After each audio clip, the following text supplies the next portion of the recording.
வணக்கம். இன்னைக்கு நிஃப்டி 50ல எப்படி ட்ரேட் பிளான்ஸ் போட்டுருக்கலாம் இன்ட்ராடேவில் அப்படின்றத பற்றி பார்க்கலாம். ஆல்ரெடி நான் ஒரு வீடியோ போட்டிருப்பேன். அந்த வீடியோவை வந்து பாருங்கள். அந்த வீடியோவில் நான் சொல்லியிருக்கிறது நடந்திருக்கா அப்படின்னு சொல்லிட்டு நான் சொன்ன மாதிரி எக்ஸாக்டாக நடந்திருக்கு. ஓகே, நம்ம இன்றைக்கி ட்ரேட் பிளான்ஸ் எப்படி போட்டுருக்கலாம்னு சொல்லி பார்க்கலாம். நமக்கு இன்னையோட டே கேண்டலில் வச்சுக்கிறேன். நம்ம ஃபஸ்ட்டு என்ன தெரியும் அப்படின்னு பார்த்தீங்கன்னா மார்க்கெட்டோட ஓப்பன் ப்ரைஸ் தெரியும். ஸோ நம்ம வந்து ஓப்பன் ப்ரைஸை மார்க் பண்ணிக்கிறோம். இந்த லெவல் வந்து மார்க்கெட்டோட ஓப்பன் ப்ரைஸ். அடுத்து மார்க்கெட்டுக்கு எது நம்ம இன்றைக்கி ட்ரேட் பண்ணுறதுக்கு மார்க்கெட்டில் எது சப்போர்ட்டு எது ரெசிஸ்டன்ட் அப்படின்னு சொல்லி தேவை.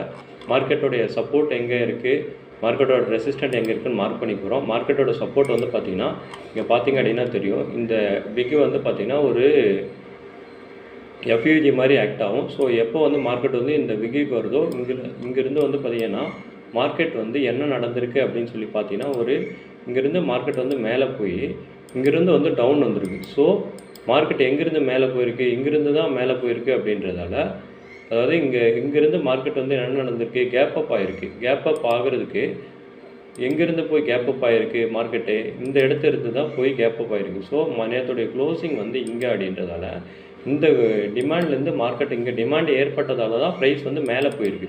ஸோ அப்போ வந்து பார்த்தீங்க அப்படின்னாக்கா மார்க்கெட்டில் இது வந்து என்ன ரேஞ்சு, இது டிமாண்டு. அப்போது டிமாண்டுக்கு வரும்போது நம்ம பை பண்ணலாம். அப்போது அந்த இடம் வந்து நமக்கு சப்போர்ட்டாக ஆக்ட் ஆகும்.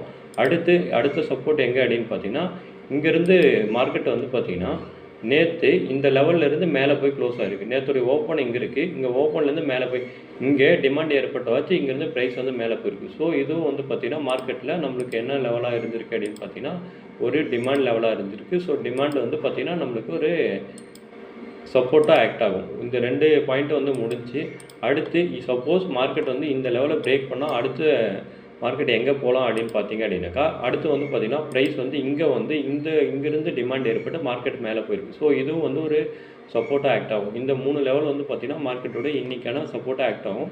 இது S1 S2 S3 அப்படின்னு சொல்லி வச்சுக்கலாம். நம்ம இங்கே எந்த ஒரு இண்டிகேட்டரும் பயன்படுத்துறது இல்லை. நம்ம ரொம்பவே சிம்பிளான மெத்தடில் வெறும் ப்ரைஸ் ஆக்ஷன் மட்டும் அனலைஸ் பண்ணி நம்ம ட்ரேட் பண்ணுறோம். அடுத்து மார்க்கெட்டோட ரெசிஸ்டன்ட் எங்கே இருக்குது அப்படின்னு சொல்லி பார்க்க போகிறோம். இதுக்கு முந்தின ரெசிஸ்டன்ட் அப்படின்னு பார்த்தீங்கன்னா மார்க்கெட்டில் இங்கேருந்து வந்து ப்ரைஸ் வந்து சப்ளை ஏற்பட்டு, அதாவது அதிகபட்ச விலையாக இருந்து மார்க்கெட் இங்கேருந்து கீழே விழுந்திருக்கு. எவ்வளோ பாயிண்ட் கீழே விழுந்திருக்கு அப்படின்னு பார்த்தீங்கன்னா இந்த லெவல்லேருந்து மார்க்கெட் வந்து இவ்வளோ தூரம் கீழே விழுந்திருக்கு அப்படிங்கும்போது ஸோ இந்த ஏரியாவில் வந்து மார்க்கெட்டில் வந்து ஒரு ரெசிஸ்டண்ட்டாக ஆக்ட் ஆகும். சேம் சப்ளை வந்து இருந்திருக்கு அப்படின்னு சொல்லி அர்த்தம். ஸோ நம்ம இந்த லெவலை வந்து மார்க்கெட்டில் மார்க் பண்ணிக்கிறோம். இதை வந்து ரெசிஸ்டண்ட்டாக மார்க் பண்ணிக்கிறோம். அதே மாதிரி மார்க்கெட் வந்து பார்த்திங்க அப்படின்னாக்கா செல்லர் வந்து எங்கே வர இருந்திருக்காங்க, இந்த லெவல் வர செல்லர் வந்து புல் பண்ணியிருக்காங்க. ஸோ இதை வந்து பார்த்திங்கன்னா ஒரு ஜோனாக மார்க் பண்ணிக்கிறோம். இந்த லெவலில் வந்து பார்த்திங்கன்னா மார்க்கெட்டோட ரெசிஸ்டன்ட், இது வந்து சப்போர்ட்டு. மார்க்கெட் அடுத்த லெவல் ரெசிஸ்டன்ட் எங்கே இருக்குது அப்படின்னு பார்த்தீங்கன்னா மார்க்கெட்டோடைய அதுக்கு இந்த கேண்டில் என்ன சொல்லுது அப்படின்னு பார்த்தீங்கன்னா அதோடைய ஓப்பன் இங்கேருந்து இருக்குது. இந்த ஓப்பனில் செல்லர் இருந்த வச்சு இங்கேருந்து மார்க்கெட் வந்து கீழே வந்திருக்கு அப்படின்றதால ஸோ இங்கே வந்து பார்த்திங்கன்னா ஒரு சப்ளை ஏற்பட்டிருக்கு.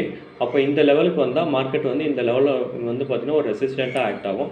அடுத்த ரெசிஸ்டன்ட் எங்கே அப்படின்னு பார்த்தீங்க அப்படின்னா அதாவது மார்க்கெட் இங்கேருந்து லோ டைம் ஃப்ரேமில் போய் பார்த்திங்க அப்படின்னா இங்கேருந்து மார்க்கெட் மேலே போய் அங்கேருந்து டவுன் ஆகிருக்கு. ஸோ அப்போ இந்த இடமும் வந்து மார்க்கெட்டில் வந்து அதிகபட்ச விலையாக இருந்து வீழ்ச்சி அடைந்திருக்கிறதால இந்த இடத்தையும் வந்து மார்க்கெட்டில் ரெசிஸ்டண்ட்டாக எடுத்துக்கிறேன். இது வந்து பார்த்திங்க அப்படின்னா நம்ம ட்ரேட் பண்ணுறதுக்கு தேவையான லெவல்ஸ், அதாவது மார்க்கெட் அதோடைய ஓப்பன் எங்கே இருக்குது அப்படின்னு சொல்லி பார்த்துட்டோம். மார்க்கெட்டுடைய ரெசிஸ்டன்ட் எங்கே இருக்குது அப்படின்றதையும் நம்ம மார்க் பண்ணிட்டோம். சப்போர்ட் எங்கே இருக்குது அப்படின்றதையும் மார்க் பண்ணிட்டோம். இப்போது நம்மளுடைய கான்செப்ட் என்ன அப்படின்னு பார்த்தீங்கன்னா மார்க்கெட்டுடைய சப்போர்ட்டுக்கு வரும்போது பையிங் பண்ணணும், மார்க்கெட்டுடைய ரெசிஸ்டண்ட்டுக்கு போகும்போது செல் பண்ணணும். அதே மாதிரி ஓப்பனுக்கு கீழே இருக்கும்போது நம்ம பையிங்கான ஓப்பனுக்கு கீழே வரும்போது மார்க்கெட்டில் வந்து பை ஆகும். ஏன்னா டிஸ்கவுண்டட் ப்ரைஸ். ஓப்பன் வந்து பார்த்திங்கன்னா ஒரு நியூட்ரலில் ஓப்பனுக்கு மேலே இருக்கும்போது மார்க்கெட்டில் வந்து என்ன நடக்கும் அப்படின்னு பார்த்தீங்க அப்படின்னாக்கா ஒரு ப்ரீமியமில் இருக்கும். அப்போ ப்ரீமியம்லேருந்து மார்க்கெட்டு டிஸ்கவுண்ட்டுக்கு வந்து டிஸ்கவுண்டட் ப்ரைஸில் இன்ஸ்டியூஷன் பை பண்ணி டிஸ்கவுண்ட்லேருந்து மேலே போகிறப்ப நம்ம வந்து பையிங் வந்து எதிர்பார்க்கலாம். அதுதான் மார்க்கெட் வந்து டிஸ்கவுண்ட்டுக்கே வராமல் இருக்குது அப்படின்னாக்கா மார்க்கெட்டில் செல்லிங்கில் இருக்கணும். செல்லிங்கில் இருந்து மார்க்கெட்டு கீழே வந்து எப்போ டிஸ்கவுண்ட் ப்ரைஸில் வந்து பையிங் ஆர்டர்ஸை எடுத்துகிட்டு அப்போ வந்து மேலே போகிறோம். அதுக்கப்புறம் நம்ம செல்லுக்கு போகக்கூடாது. அதுக்கப்புறம் எப்போ ட்ரெண்டு சேஞ்ச் ஆகுதோ அப்போ தான் வந்து செல்லிங்க்கு போகணும். ஓகே, இதை வந்து நம்ம லெவல்ஸாக மார்க் பண்ணிட்டோம். லோவர் டைம் ஃப்ரேமில் போயிட்டு மார்க்கெட்டில் தேவையான அட்ஜஸ்ட்மெண்ட் பண்ணிவிட்டு நம்ம அடுத்து ட்ரேடிங்குள்ளே போகலாம். நம்ம யூஸ் பண்ணக்கூடிய டைம் ஃப்ரேம் பார்த்திங்க அப்படின்னாக்கா 5 மினிட்ஸில் அனலைஸ்க்கு யூஸ் பண்ணிவிட்டு ட்ரேடுக்கு 1 மினிட் யூஸ் பண்ணுறோம்.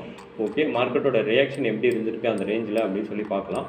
மார்க்கெட்டோடைய ஓப்பன் இந்த லெவலு அதாவது இந்த லெவலில் வந்து மார்க்கெட்டோடைய ஓப்பன் இருந்திருக்கு. மார்க்கெட் ஓப்பன் ஆன உடனே என்ன நடந்திருக்குன்னு பாருங்கள். நாம் என்ன சொல்லியிருந்தோம், நம்மளோட ரெசிஸ்டன்ட் பாயிண்ட்டுக்கு போயிருக்கு. ஸோ ரெசிஸ்டன்ட் பாயிண்ட்டுக்கு போயிட்டு மார்க்கெட் என்ன நடந்திருக்குன்னு பார்த்தீங்கன்னா அங்கேருந்து செல் ஆகிருக்கு. ஸோ மார்க்கெட்டோடைய லோ வந்து பார்த்தீங்க அப்படின்னாக்கா இதுவாக தான் இருந்திருக்கு. இந்த லெவல் வந்து மார்க்கெட்டில் லோவாக இருந்திருக்கு. நான் முன்னாடி நாள் ட்ரேடிங் செக்ஷனில் நான் சொல்லியிருப்பேன், மார்க்கெட் இங்கேருந்து பை ஆச்சு அப்படின்னாக்கா இதுதான் அதோடைய டார்கெட்டுன்னு. அதே மாதிரி இந்த டார்கெட்டுமே போயிருக்கு. இப்போ மார்க்கெட்டில் நம்ம என்ன சொல்லியிருந்தோம் அப்படின்னாக்கா இந்த ட்ரெண்ட் லைனை வந்து போட்டுக்க சொல்லியிருந்தோம். இந்த ட்ரெண்ட் லைன் மூலயமா இந்த ட்ரெண்ட் லைனுக்கு வந்துச்சு அப்படின்னாக்கா நம்ம என்ன சொல்லியிருந்தோம், பை பண்ண சொல்லியிருந்தோம். பையிங் பண்ணலாம் அப்படின்ற மாதிரி வந்து கெஸ் பண்ணியிருந்தோம். மார்க்கெட் இந்த ட்ரெண்ட் லைன் கிட்ட வந்திருக்கு. ஆனால் வந்து இந்த ட்ரெண்ட் லைனை வந்து டச் பண்ணல.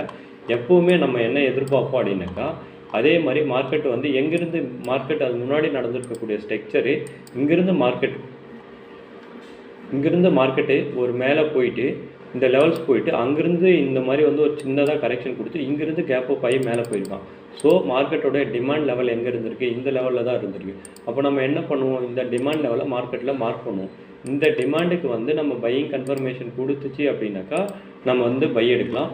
அதே மாதிரி இங்கே நம்ம டே வைஸாக பார்க்கும்போதும் நம்மளுடைய கேண்டில் வந்து பார்த்திங்கன்னா இங்கே தான். அதே மாதிரி நம்மளுடைய அட்ஜஸ்ட்மெண்ட் பண்ணணும் அப்படின்னு சொல்லியிருந்தோம். அட்ஜஸ்ட்மெண்ட் பண்ணோம் அப்படின்னாக்கா இந்த லெவல் வந்து நல்ல ஒரு சப்போர்ட்டாகவும் ஆக்ட் ஆகும். இங்கே பார்த்தீங்க அப்படின்னா தெரியும், இந்த லெவல் வந்து ஒரு நல்ல பையிங் ஏரியாவாக இருந்திருக்கு. நம்ம எப்பவுமே விக்ஸை வந்து கணக்கெடுத்துக்க மாட்டோம் அப்படின்றதால இந்த மாதிரி வந்து நான் பாடிஸு தான் வந்து கணக்கெடுத்துப்பேன். இப்படி வைக்கும்போது நம்ம என்ன எதிர்பார்த்துருப்போம் அப்படின்னா இந்த விக்ஸுக்கு அதாவது இந்த லோவில் இருக்கக்கூடிய ஸ்டாப் லாஸஸை அன் பண்ணிச்சு அப்படின்னா தான் நான் பை பண்ணுவேன். இந்த மாதிரி இங்கே வந்து இந்த மாதிரி ஸ்ட்ரக்சர் கொடுக்குறோம் அப்படின்னா தான் மார்க்கெட் வந்து நல்லா மேலே போகும் அப்படின்றதால இந்த மாதிரி வந்து எதிர்பார்த்துருவோம். மார்க்கெட் வந்து என்ன நடந்திருக்கு அப்படின்னாக்கா இங்கே எதுவும் வந்து ஒரு ஸ்டாப் லாஸ் அன்ட்டே கொடுக்கல, மார்க்கெட் வந்து டைரெக்டாக பை ஆகிருக்கான். அதே மாதிரி இந்த லெவலில் வந்ததும் பாருங்கள், நம்மளுக்கான பையிங் கன்ஃபர்மேஷனாக ஃபஸ்ட்டு வந்து பார்த்திங்கன்னா ஒரு பையர் செல்லர் ஈக்குவலாக இருந்திருக்காங்க. இந்த லெவல்ஸ் வந்ததுலேருந்தே மார்க்கெட் இங்கே கிட்ட வரும்போதே பையாக இருக்குது. இங்கே வந்து இந்த இடத்த வந்து எக்ஸாக்டாக நம்ம ஜோனில் வந்து தொட்டுட்டு ஒரு ஆமர் கேண்டில் வந்திருக்கு. அதாவது இந்த இவ்வளோ செல்லர் வந்தவங்க வீக்காகி மேலே வந்து பையர் வர ஆரம்பிச்சிட்டாங்க. அடுத்து கேண்டில் ஒரு ஆமர் கேண்டில், அடுத்து வந்து பார்த்திங்கன்னா ஒரு ஸ்ட்ராங்கான க்ரீன் கேண்டில். இப்போது மார்க்கெட் வந்து என்ன நடந்திருக்கு அப்படின்னாக்கா இந்த லோவர் டைம் ஃப்ரேமில் இங்கே ஒரு விக் வந்திருக்கு. இங்கே பார்த்தீங்க அப்படின்னா தெரியும், இந்த லோஸை மார்க்கெட் பிரேக் பண்ணியிருக்கு. அப்போது பிரேக் பண்ண கேண்டிலோட ஐ வந்து பார்த்திங்கன்னா இந்த கேண்டில் தான். இந்த லெவல்ஸை மார்க்கெட்டு பிரேக் பண்ணிச்சு அப்படின்னாக்கா மார்க்கெட்டில் வந்து நம்ம வந்து பையிங் எதிர்பார்க்கலாம். இந்த லெவலை வந்து பார்த்திங்க அப்படின்னா தெரியும்.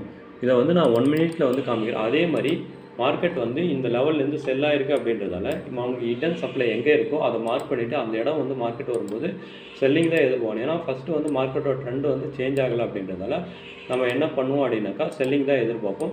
ஸோ நம்ம எப்பவும் சொல்கிற மாதிரி எஃப்இஜி வந்து எடுத்துக்கிறோம். எஃப்இஜியில் வந்து பார்த்திங்கன்னா ஹிடன் சப்ளை இதுதான். மார்க்கெட் வந்து இங்கேருந்து இங்கே வந்துட்டு இப்போது மார்க்கெட்டு இந்த லோஸை பிரேக் பண்ணிடுச்சு. மார்க்கெட் எப்போ இங்கே வந்து ரியாக்ஷன் கொடுக்குதோ அப்போ வந்து செல் அடிக்கணும். 1 மினிட்ல வந்து ரியாக்ஷன் கொடுக்கணும். ஓகே, 1 மினிட்ல போய் மார்க்கெட் வந்து இந்த இடம் வந்து ரியாக்ஷன் கொடுத்துருக்கான்னு பார்க்கலாம். அதுக்கு முன்னாடி நம்ம மார்க்கெட்டில் லைனாக வந்து போயிடலாம். இந்த மாதிரி இங்கே வரும்போது நம்ம பையிங் ஏரியாஸில் வந்துட்டு மார்க்கெட் வந்து 5 மினிட்ஸில் பையிங் கன்ஃபர்மேஷன் கொடுத்துருச்சு. பையிங் கன்ஃபர்மேஷன் கொடுத்ததுமே நம்ம என்ன பண்ணியிருப்போம் அப்படின்னு பார்த்தீங்க அப்படின்னாக்கா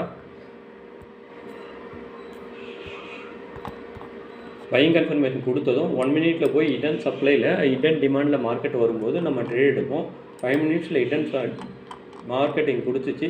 5 மினிட்ஸில் ஹிடன் டிமாண்ட் எங்கே இருக்குது அப்படின்னு சொல்லி பார்த்தீங்க அப்படின்னாக்கா இந்த லெவலில் வந்து மார்க்கெட்டில் ஹிடன் டிமாண்ட் இருந்திருக்கு. ஸோ இந்த விக்கு இந்த 2 விக்குக்கும் இடையில நம்ம மார்க்கெட் டிமாண்டை வந்து மார்க் பண்ணிவிட்டு மார்க்கெட்டு இந்த ஜோனுக்கு வந்துச்சு அப்படின்னாக்கா பை பண்ணலாம் அப்படின்றது நம்மளுடைய பிளானாக இருந்திருக்கும். 1 மினிட்ல போகிறோம், மார்க்கெட் இந்த லெவல்ஸில் வந்து ரியாக்ஷன் கொடுத்துருக்கா அப்படின்னு சொல்லிட்டு மார்க்கெட் இங்கேருந்து மேலே போனவன் அகைன் இங்கே வரும்போது மார்க்கெட் வந்து இவ்வளோ பெரிய செல்லர் வந்து இங்கே வந்துட்டு இங்கே பையர் வந்திருக்காங்க, ரியாக்ஷன் கொடுத்துருக்கு. இதை பார்த்த உடனே என்ட்ரி எடுக்கலாமானாக்கா கிடையாது. ஏன்னாக்கா மார்க்கெட்டில் இந்த மாதிரி வந்து பையர் வந்ததுக்கப்புறம் அவங்க ஈவனாக வந்து ஒரு பையர்ஸ் வந்து அதாவது இந்த செல்லர்ஸ் வந்து வீக் ஆகணும். இங்கே வந்து பார்த்திங்கன்னா ஒரு ஆமர் வந்து கொடுத்துருந்தாலும் மார்க்கெட்டில் செல்லர் வந்து இன்னும் இருக்காங்க. பையருடைய ஸ்டாப் லாஸஸை எடுக்கணும். அதாவது இங்கே வந்து பார்த்திங்கன்னா பையர் வந்து எங்கே வந்திருக்காங்க, இங்கிருந்தே பையர் வந்திருக்காங்க. அப்போ இவங்களோட ஸ்டாப் லாஸஸ் எடுத்தால் நம்ம பை போகலாம். அவங்களோட ஸ்டாப் லாஸஸ் மார்க்கெட் எடுத்திருக்கா, இந்த லோஸ் வந்து மார்க் பண்ணிட்டு இதுக்கப்புறம் மார்க்கெட்டில் பை கேண்டில் வந்தால் நம்ம பை போகலாம். இங்கே வந்து பார்த்திங்க அப்படின்னாக்கா ஒரு ரெட் கேண்டில், அடுத்து வந்து பார்த்திங்கன்னா ஒரு ஸ்ட்ராங்கான க்ரீன் கேண்டில் வந்திருக்கு.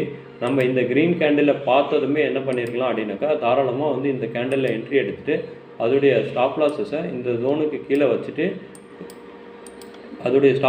அந்த ஜோனுக்கு கீழே வச்சுட்டு மார்க்கெட்டில் இந்த மாதிரி வந்து நம்ம ட்ரேட் எடுத்து அதோடைய ஸ்டாப் லாஸஸை இந்த ஜோனுக்கு கீழே வச்சுட்டு நம்ம வந்து டார்கெட்டை நம்மளுடைய சப்ளை லெவலான இந்த எஃப்இஜி லெவலான இந்த லெவலுக்கு வந்து நம்மளுடைய டார்கெட்டை வச்சுருந்து நம்ம ட்ரேட் எடுத்துக்கலாம். ஆனால் மார்க்கெட் இங்கே என்ன நடந்திருக்கு அப்படின்னு பார்த்தீங்க அப்படின்னாக்கா, அடுத்து ஒரு ரெட் கேண்டில் வந்து ஸ்டாப்பை வந்து அன் பண்ணிகிட்ருக்கு. எப்போவுமே நம்ம ஒரு இந்த மாதிரியான ஒரு செட்டப்பில் வந்து வைக்கும்போது இது வந்து ஒரு நல்ல ஒரு ஏரியா. ஏன்னா மார்க்கெட் வந்து இன்னும் வந்து ட்ரெண்ட் லைனை வந்து டச் பண்ணல. ஸோ நம்ம என்ன பண்ணலாம் அப்படின்னாக்கா, இந்த லோ வரை வைக்கணும். சேஃப் ட்ரேடர் இல்லை நான் ஒரு அக்ரெசிவ் ட்ரேடர் அப்படின்னாக்கா, மார்க்கெட்டில் வந்து நான் ஸ்டாப் லாஸ் அடித்தா பரவாயில்ல, மார்க்கெட் என் டைரக்ஷனில் போக மறுபடியும் எடுத்துக்கிறேன் அப்படின்னாக்கா இந்த இடம் எடுத்துக்கலாம். ஆனால் இந்த இடம் வந்து கரெக்டான என்ட்ரி நடந்திருக்கா அப்படின்னு பார்த்தீங்கன்னா, இந்த இடம் மேனிப்புலேஷன் நடந்து மார்க்கெட்டில் ஸ்டாப் பண்ணிட்டு தான் வந்து ஆயிருக்கு. ஆனால் நம்ம ஸ்டாப் லாஸஸ் இங்கே வச்சுருந்தோம் அப்படின்னாக்கா, மார்க்கெட்டில் வந்து இதுக்கு இந்த ஜோனுக்கு கீழே வச்சுருந்தோம் அப்படின்னாக்கா நம்மளோட ஸ்டாப் லாஸ் அன்ட்டாக இருக்காது. இந்த ஒரு என்ட்ரி வந்து இந்த இடம் வந்து இன்றைக்கி கிடச்சிருக்கு. அடுத்து இங்கேருந்து போன மார்க்கெட்டு நம்மளுடைய சப்ளை ஜோனான இந்த லெவலில் போய் மார்க்கெட் வந்து ஏதாச்சும் ரியாக்ஷன் கொடுக்குதா அப்படின்னு பார்த்தீங்க அப்படின்னாக்கா, இங்கே எந்த ஒரு ரியாக்ஷனும் கொடுக்காத மார்க்கெட் வந்து மேலே போயிடுச்சு. ஸோ மேலே போன உடனே நம்ம என்ன பண்ணுவோம் அப்படின்னு பார்த்தீங்கன்னாக்கா, வெயிட் பண்ணுவோம் என்ன நடக்குது அப்படின்னு சொல்லிட்டு. இங்கேருந்து போனவன் இந்த லெவலையே வந்து பிரேக் பண்ணிட்டான். ஸோ பிரேக் பண்ணி 5 மினிட்ஸில் போய் பார்ப்போம் க்ளோஸ் வச்சுருக்கானா சொல்லிட்டு. ஓகே, மார்க்கெட்டு இந்த லெவலில் ஒரு கிளியரான 5 மினிட்ஸ் பிரேக் அவுட் ஆகிருக்கு. அடுத்து வெயிட் பண்ணுவோம் மார்க்கெட்டோட ஐஸை வந்து பிரேக் பண்ணுதா அப்படின்னு சொல்லிட்டு. மார்க்கெட்டோட ஐ வந்து பார்த்திங்கன்னா பிரேக் ஆகாத மார்க்கெட்டில் ஈக்குவல் ஐ வச்சுச்சு. ஈக்குவல் ஐ வச்சதுமே என்ன நடக்கும் அப்படின்னாக்கா, ஈக்குவல் ஹை வைக்கிறதுக்கான லோ வந்து பார்த்திங்க அப்படின்னாக்கா இந்த லோவை மார்க்கெட் வந்து டாமினேட் பண்ணி கீழே வராத வர மார்க்கெட்டில் வந்து நம்ம பையிங்கில் தான் இருக்கணும். இப்போ இந்த லோஸை வந்து பிரேக் பண்ணதுக்கு அடுத்து வந்து பார்த்திங்கன்னா இந்த ஐஸ் வந்து பிரேக் ஆகிருக்கு. இந்த ஐ இங்கே பிரேக் ஆகிருக்கு. இந்த ஐக்கான லோ வந்து பார்த்திங்கன்னா இந்த ஜோன் தான். இது வந்து பெரிய லெவலில் மார்க்கெட் ஜோன் டிஃப்ரெண்ட் இல்லாததால் நான் இந்த லோவை வச்சுக்கிறேன். மார்க்கெட் வந்து இந்த லோவை பிரேக் பண்ணாத வரை நான் வந்து என்ன பண்ணுவேன் அப்படின்னாக்கா பையிங்லேயே தான் இருப்பேன்.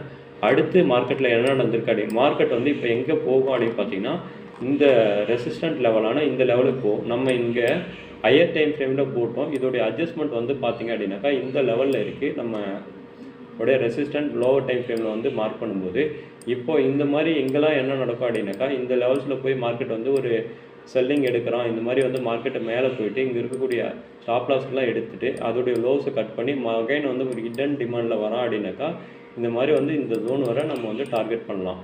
அதாவது இங்கேருந்து போகிற மார்க்கெட் கண்டிப்பாக இந்த லெவலுக்கு போவோம். ஏன்னாக்கா இங்கே இருக்கக்கூடிய ஐஸுடைய ஏன்னா இங்கே செல் பண்ணவங்களுடைய ஸ்டாப் லாஸஸ்லாம் மார்க்கெட் வந்து இங்கே எப்படி மூவ் ஆகிருக்கு அப்படின்னாக்கா, இங்கேருந்து மார்க்கெட் வந்து வந்துட்டு இந்த இடம் வந்து ஒரு சப்ளை கிரியேட் ஆகி தான் இங்கே பையர் செல்லர் வந்து ஈவனாக இருந்து இங்கே வந்து பார்த்திங்கன்னா சப்ளை வந்து அதிகமாகி இங்கேருந்து தான் டவுன் ஆகிருக்கு. அப்போ இந்த லெவல்ஸில் இருக்கக்கூடிய இங்கே செல் பண்ணியிருக்கவங்களோட ஸ்டாப் லாஸஸையும் அப்படி இல்லை இங்கே போகும்போது ஒரு நல்ல ஆர்டர் கிடச்சிச்சு அப்படின்னாக்கா அங்கேருந்து மார்க்கெட் ஃபால் ஆகலாம். இந்த இன்பிட்வீன் ரேஞ்சில் மார்க்கெட் வந்து இங்கே வரும்போது பை பண்ணலாம், இங்கே போகும்போது செல் அடிக்கலாம். இந்த இன்பிட்வீன் ரேஞ்சில் நம்ம எங்கேயுமே போய் ட்ரேட் பண்ண முடியாது. அதனால் வந்து வெயிட் பண்ணுவோம். அதே மாதிரி மார்க்கெட் இங்கேருந்து போகிற மார்க்கெட்டு ஒரு